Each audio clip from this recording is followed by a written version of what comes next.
Hey guys, welcome back. For those who don't know, my bike, which is the H2, the Ninja H2, it was stolen 2 months ago from me, and that was from a basement car park, which I thought was very secured. And it's close to 3 months now, but today I would like to share with all of you out there three specific things.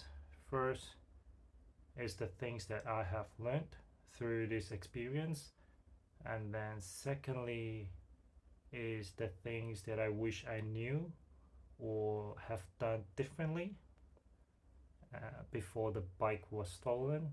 And so hopefully these 2 points will serve as a good knowledge for those of you out there. If you haven't known, if you already knew, that's great. I just hope that what I have learned or know now will be helpful to the people, and hopefully you don't have to go through the same thing as I did.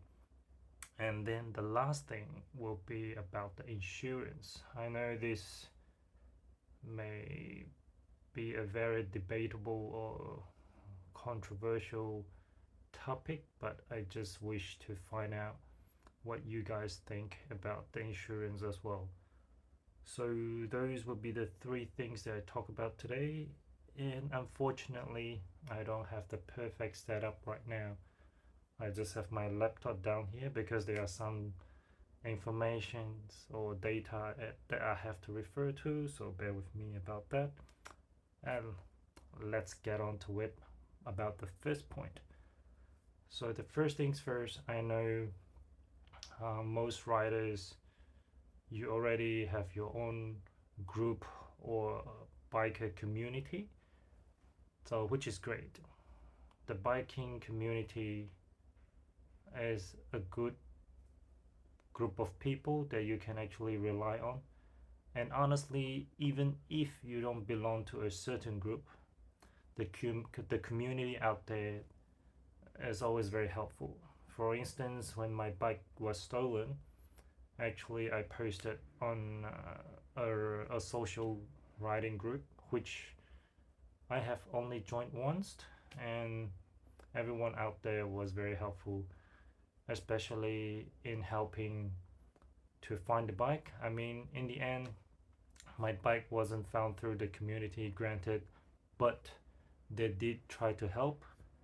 And second of all, when I wanted to pick up my bike from the tow yard, and that's when also the community comes to help, because I don't have any good or reliable, or at least the one that I know I can trust to do a good job in transferring the bike.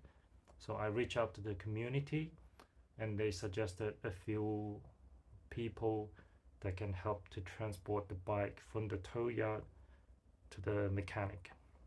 So make use of the community, whether it be for bicycle, motorcycle, or car.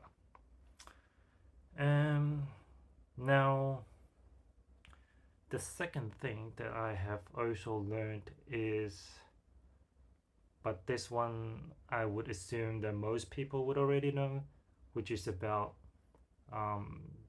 safety or security. Maybe some people would think that a basement car park is very secure, or a locked up garage is very secure.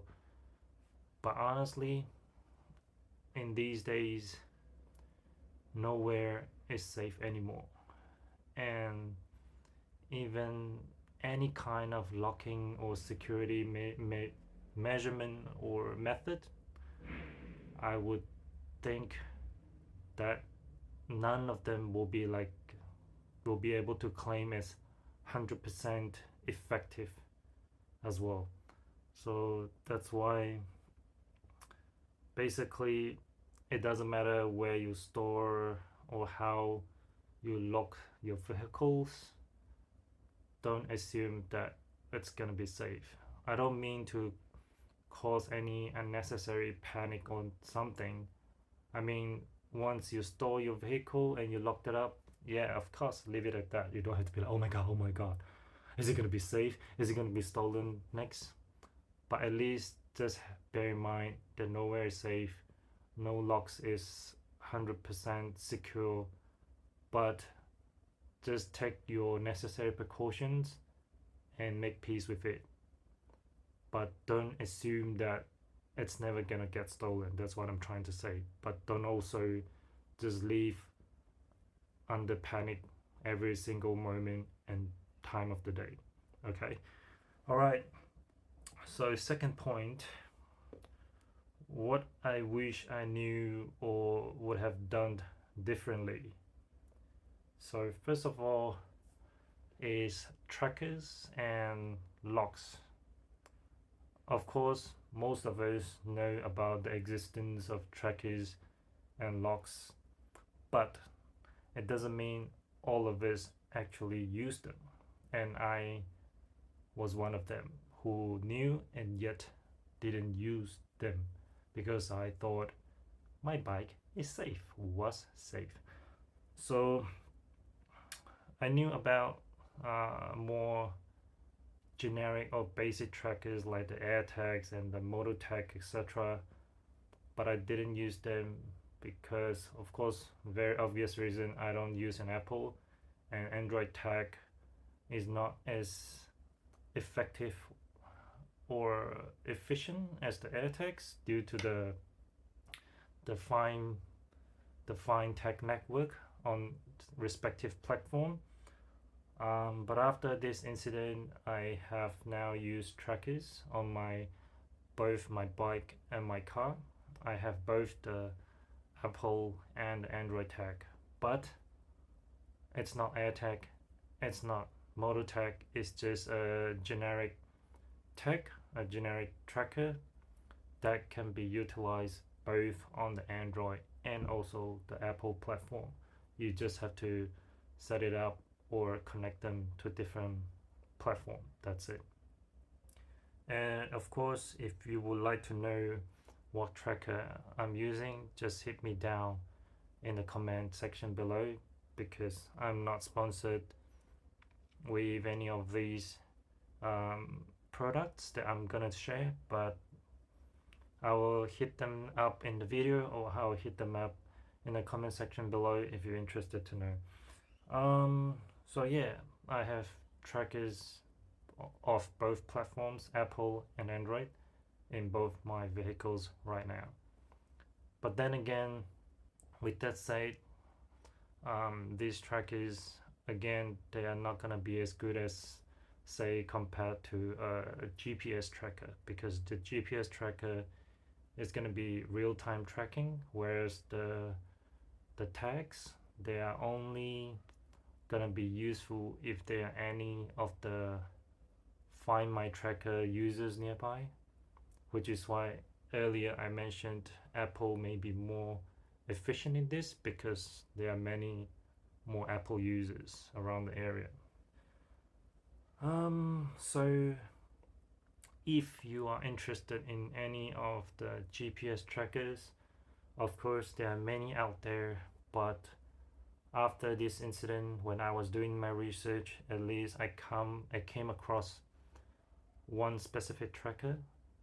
Perhaps some of you also know it. It's the Monimoto 7 or 9. You can choose either one of them. The reason is it is good because it gives you real life tracking, and they have a hub, no, sorry, not a hub, a fob, which if you come close to the bike, it disengage the alarm automatically, which is very good feature in my opinion. And of course, if nobody has this fob and comes close to the bike, try to move it, it will set off the alarm and the tracking. So that's very convenient. And of course, one of the main reason why I come across this tracker, and potentially I will also become a user of it in the future, is it's very affordable compared to other trackers out there. Again, I'm not sponsored by any of these, simply just my own preference and research, because it has a one-off purchase cost upfront depending on whichever you buy, whether it's the 7 or the 9, and then the annual subscription fee is very affordable in my opinion, because it's only $79 Australian dollars per year.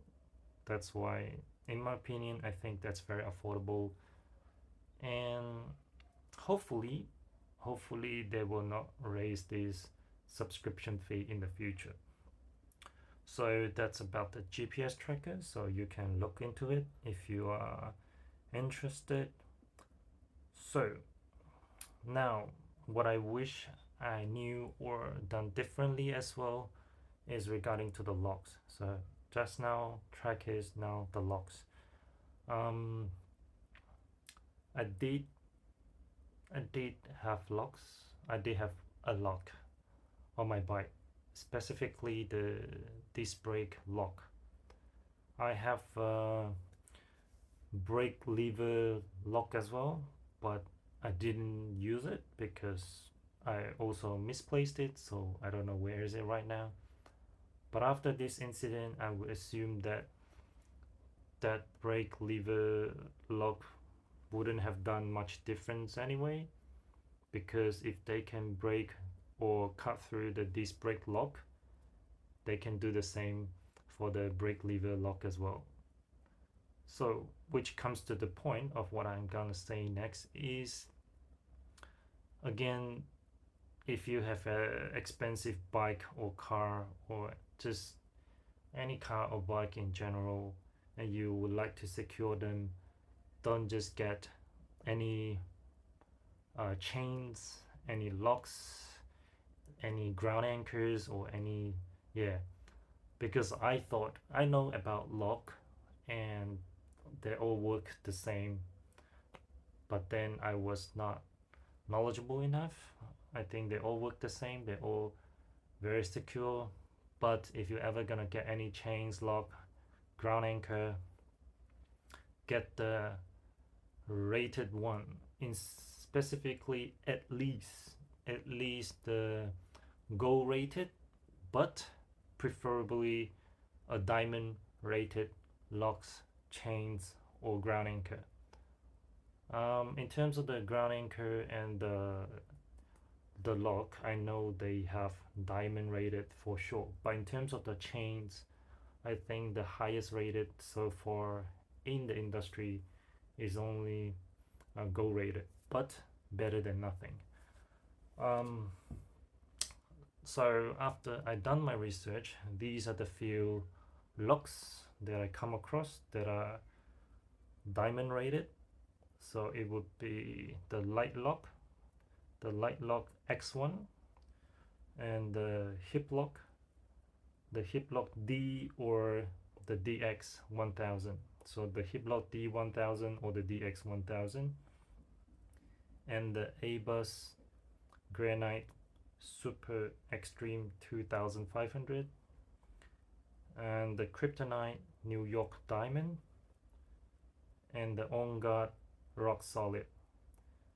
So there's a reason why I put the A-Bus, the Kryptonite, and the On Guard lower down the list, because even though all of these locks that I just mentioned are at least gold rated or mostly diamond rated, but there are still slight difference among them. These locks are all featured with the anti-grinder resistant material or coating, so which means they will take longer to grind compared to any other locks out there. And why is this important? Is because most tools can break through most of the locks out there, but even if your locks can beat most of the lock breaking tools out there, but most of the locks out there cannot defeat the grinders, the handheld grinders, even without the powered one. With that said, that doesn't mean that the locks that I mentioned can defeat the grinders, but what they can do is at least delay or have longer cutting time, which you will also say, oh my god, I looked up all these logs, they're so expensive and yet they can be grinded down. Yeah, fair point, they are very expensive. I think even Australian dollars wise, it will cost you $30 and up to buy any of these logs, and yet even the best of them, they may be cut down within 5 minutes. So but at least that's the technology we have these days that can offer us. That's the best on the market right now. And again, it's not about 100% securing my bite, because as I mentioned earlier in the video, nowhere is safe, no locks is 100% secure, but at least we try our best. And if, touch wood, if anything happens,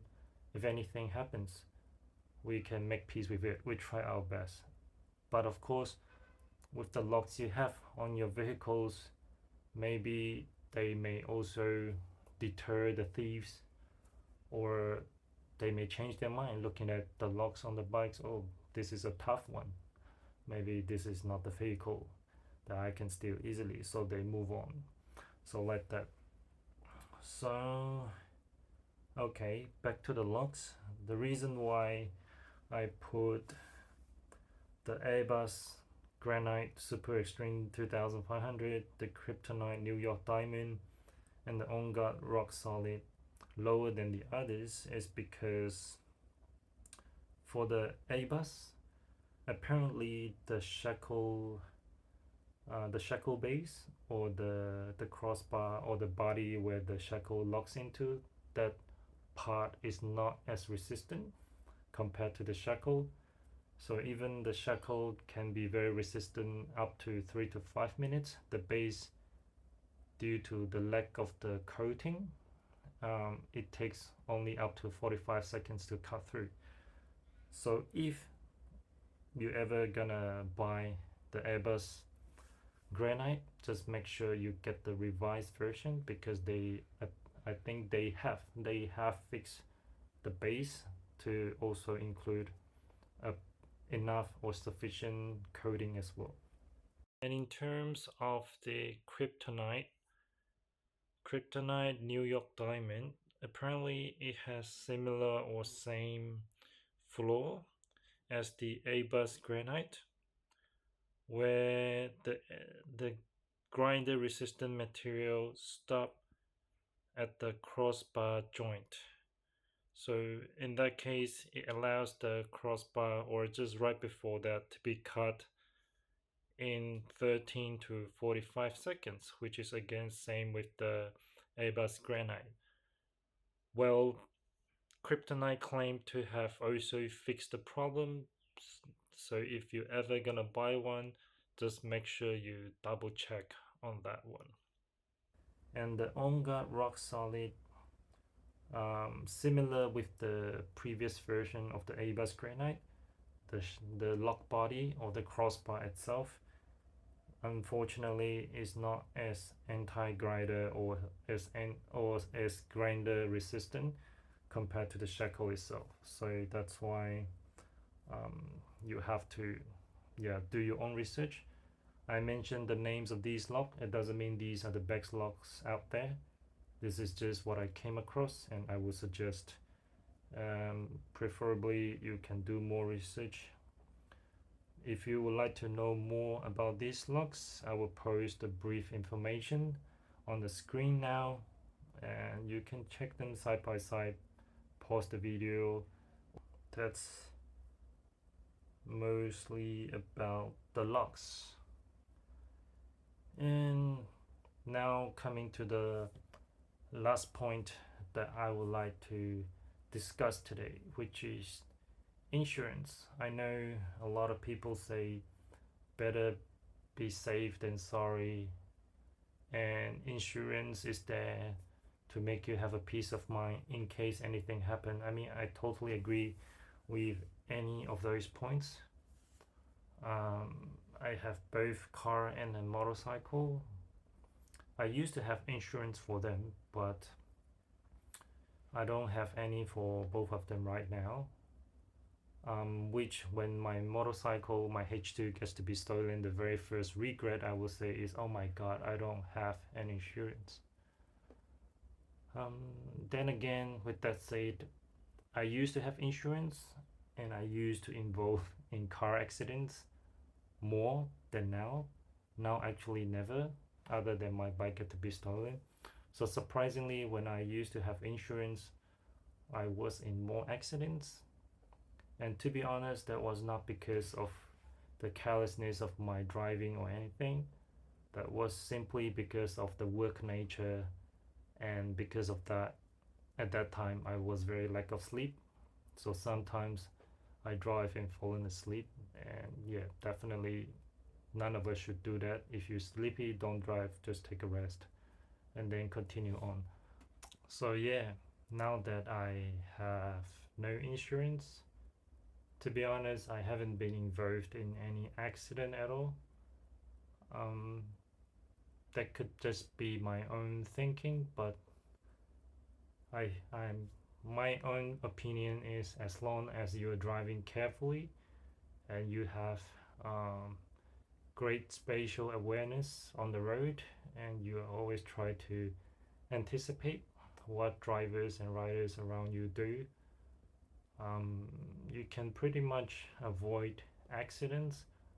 Of course, things can still unexpectedly happen. For example, there may be potholes, there may be oil patches on the road, or it could be raining too so heavily that it is slippery, and bike can be stolen, car can be stolen. Of course, there will be all those unexpected circumstances and incidents.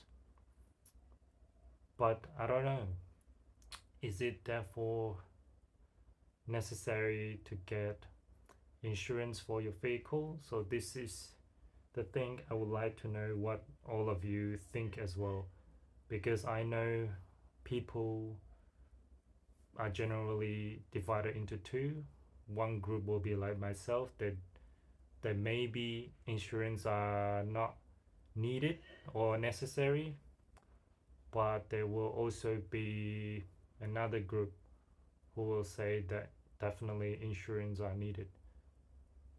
Because for instance, there's another bike owner that the bike was stolen from the basement car park. If you haven't watched my other videos, go watch them. Thankfully for her, she has insurance and she claimed, I think they have the market value. Eventually she claimed, no, she claimed a agreed value. Anyways, I can't remember. She managed to claim something for her bike.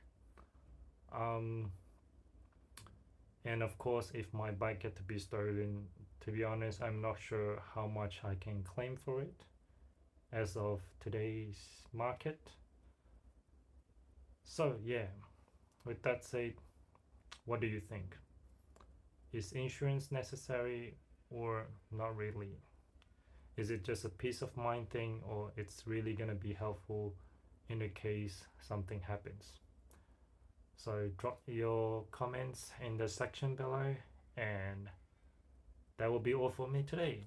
If you like the video, hit the like button, subscribe, and I will see you next time. So next time, hopefully we will have some bike content soon. I'm still trying to get the bike back on the road. I mean, it is still rideable, but it's not in the condition I would like to, and it's not as bad as other bikes out there. But yeah, it is what it is. So stay safe and ride safe. Peace.